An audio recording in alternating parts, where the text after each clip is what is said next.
ಎಲ್ಲರಿಗೂ ನಮಸ್ಕಾರ. My food and spirituality ಚಾನಲ್ಗೆ ಸ್ವಾಗತ ಸ್ನೇಹಿತರೆ. ಓಂ ಆದಿತ್ಯಾಯ ವಿದ್ಮಹೇ ಮಾರ್ತಾಂಡಾಯ ಧೀಮಹಿ ತನ್ನೋ ಸೂರ್ಯ ಪ್ರಚೋದಯಾತ್. ಸ್ನೇಹಿತರೆ, ಎಲ್ಲರಿಗೂ ಅಧಿಕ ಮಾಸದ ಭಾನುವಾರದ ಶುಭಾಶಯಗಳು. ಇವತ್ತು ನಾನೊಂದು ಅದ್ಭುತವಾಗಿರುವಂಥ ತುಂಬ ಶಕ್ತಿಶಾಲಿಯಾಗಿರುವಂಥ ಸೂರ್ಯಾಷ್ಟಕಂ ಹೇಳ್ಕೊಡಾಕೊಂತೀನಿ. ಈ ಸೂರ್ಯಾಷ್ಟಕಂನ ಪ್ರತಿನಿತ್ಯವಾಗಿ ಯಾರು ಹೇಳ್ತಾರ ಅವ್ರ ಮನೆಯೊಳಗೆ ಗ್ರಹ ಪೀಡ ಏನೇ ಇರಲಿ, ಜನ್ಮ ಜನ್ಮಾಂತರದ ಪಾಪಗಳೆಲ್ಲ ಕಳೆದು ಏನೇ ಚರ್ಮ ರೋಗ ವ್ಯಾಧಿಗಳಿದ್ದರೂ, ಆರೋಗ್ಯ ಸಮಸ್ಯೆ ಇದ್ದರೂ ಸುಧಾರಣೆ ಆಗ್ತೈತಂತ ಸ್ನೇಹಿತರೆ. ಅಂಥ ಅದ್ಭುತವಾಗಿರುವಂಥ ಒಂದು ಸ್ತೋತ್ರ ನೀವು ಪ್ರತಿನಿತ್ಯವಾಗಿ ಹೇಳ್ರಿ. ಆಗಿಲ್ಲ ಅಂದರೆ ಭಾನುವಾರ ಸ್ನಾನ ಆದ ತಕ್ಷಣ ಹೇಳ್ಕೊಂಡು ಆ ಭಗವಂತನಾದ ಸೂರ್ಯನಾರಾಯಣನ ಒಂದು ಅನುಗ್ರಹಕ್ಕೆ ಪಾತ್ರರಾಗ್ರಿ ಸ್ನೇಹಿತರೆ. ಈ ವಿಡಿಯೋ ನಿಮಗೆ ಇಷ್ಟ ಆದ್ರೆ ಲೈಕ್ ಮಾಡಿರಿ ಮತ್ತು ನಿಮ್ಮ ಕುಟುಂಬಸ್ಥರಿಗೆ ಸ್ನೇಹಿತರಿಗೆ ಶೇರ್ ಮಾಡೋದನ್ನು ಮರಿಬೇಡ್ರಿ ಅಂತ ಹೇಳ್ತಾ, ಬರೀ ಸ್ತೋತ್ರ ಯಾವ ಥರ ಐತೆ ಅಂತ ನೀವು ತಪ್ಪದೆ ನೋಡ್ಕೊಂಡು ಹೇಳ್ರಿ. ಇಲ್ಲ ಅಂದರೆ ಕೇಳಿದ್ರೂ ಸಾಕು, ಆ ಭಗವಂತನ ಅನುಗ್ರಹ ಎಲ್ಲರ ಮೇಲೂ ಆಗುತ್ತೆ ಸ್ನೇಹಿತರೆ. ಸಾಂಬ ಉವಾಚ ಆದಿದೇವ ನಮಸ್ತುಭ್ಯಂ ಪ್ರಸೀದ ಮಮ ಭಾಸ್ಕರ ದಿವಾಕರ ನಮಸ್ತುಭ್ಯಂ ಪ್ರಭಾಕರ ನಮೋಸ್ತುತೆ ಸಪ್ತಾಶ್ವರಥಮಾರೂಢಂ ಪ್ರಚಂಡಂ ಕಶ್ಯಪಾತ್ಮಜಂ ಶ್ವೇತಪದ್ಮಧರಂ ದೇವಂ तं सूर्यं प्रणमाम्यहं लोहितं रथमारूढं सर्वलोकपितामहं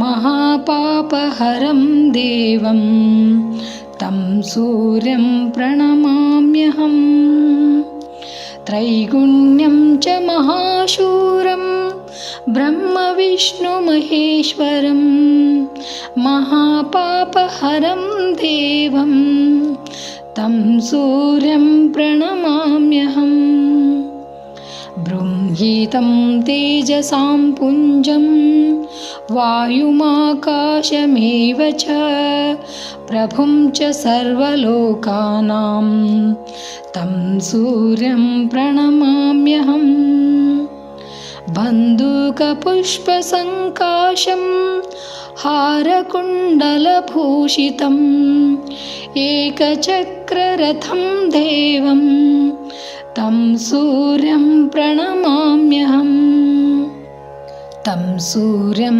जगत्कर्तारं महातेजः प्रदीपनं महापापहरं देवं तं सूर्यं प्रणमाम्यहं तं सूर्यं जगतां नाथं ज्ञानविज्ञानमोक्षदं महापापहरं देवं तं सूर्यं प्रणमाम्यहं सूर्याष्टकं पठे नित्यं ग्रहपीडाप्रणाशनम् अपुत्रो लभते पुत्रं दरिद्रो धनवान् भवेत् आमिषं मधुपानं च यः करोति रवेर्दिने सप्तजन्म भवेत् रोगी जन्म जन्म दरिद्रता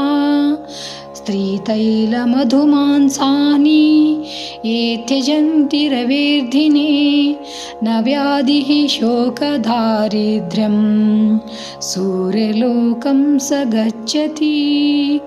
इति ಸೂರ್ಯಾಷ್ಟಕಂ ಸಂಪೂರ್ಣಂ. ಥ್ಯಾಂಕ್ಸ್ ಫಾರ್ ವಾಚಿಂಗ್ ಸ್ನೇಹಿತರೆ. ಎಲ್ಲರಿಗೂ ನಮಸ್ಕಾರ. ಮತ್ತೊಂದು ವಿಡಿಯೋದೊಳಗೆ ಸಿಗ್ತೀನಿ. ಜೈ ಶ್ರೀಕೃಷ್ಣ. ಜೈ ಸೂರ್ಯನಾರಾಯಣ ದೇವತಾಭ್ಯೋ ನಮೋ ನಮಃ.